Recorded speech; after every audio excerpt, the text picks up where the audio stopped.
জান্নাতের দিকে যাদেরকে আহ্বান করা হবে।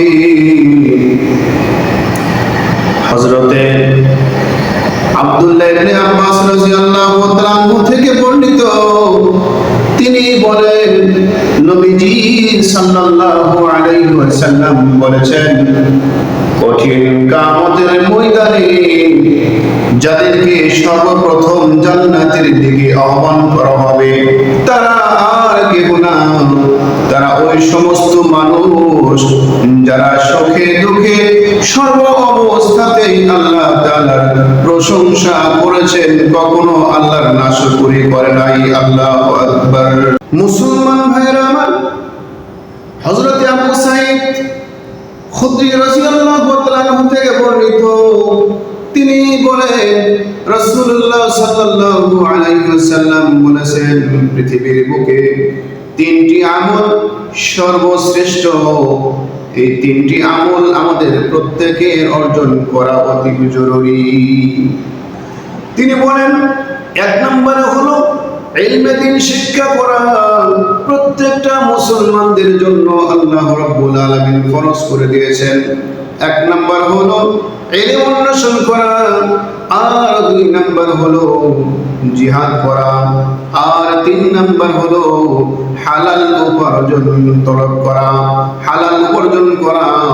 কারণ তলবে ইলম হলো আল্লাহ তাআলার খাঁটি বান্দা, আর গাজী হইল আল্লাহ তাআলার ওলি, আর হালাল উপার্জনকারী হইল আল্লাহ তাআলার বন্ধু।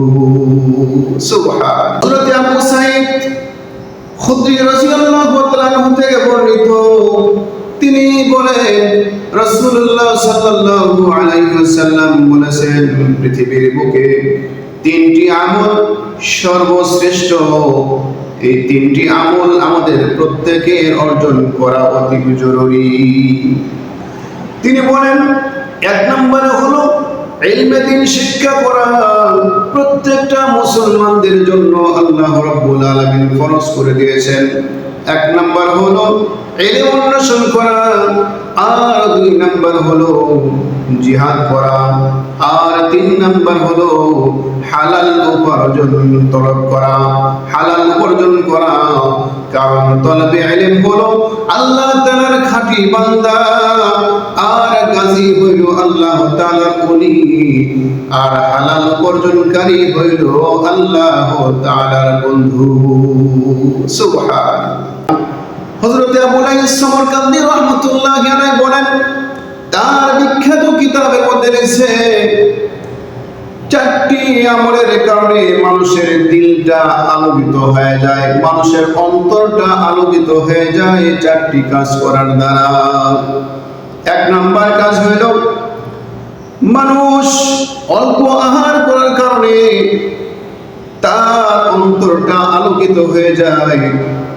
দুই নাম্বার, মানুষ ভালো মানুষের সাহায্য অবলম্বন করলে, ভালো মানুষদের সংস্রবে থাকলে তার দিলটা আলোকিত হয়ে যায়। আর তিন নাম্বার হলো মানুষ নিজের পাপের উপরে ঘৃণা করে যখন তওবা আর ইস্তেগফার করবে, তো মানুষের অন্তরটা আলোকিত হয়ে যায়। আর চার নাম্বার হলো দুনিয়াতে মানুষ যে যার আশাটাকে খাটো এবং ছোট করবে, তো আল্লাহ রাব্বুল আলামিন ওই বান্দার অন্তরটাকে আলোকিত করে দেবে। সুবহানাল্লাহ।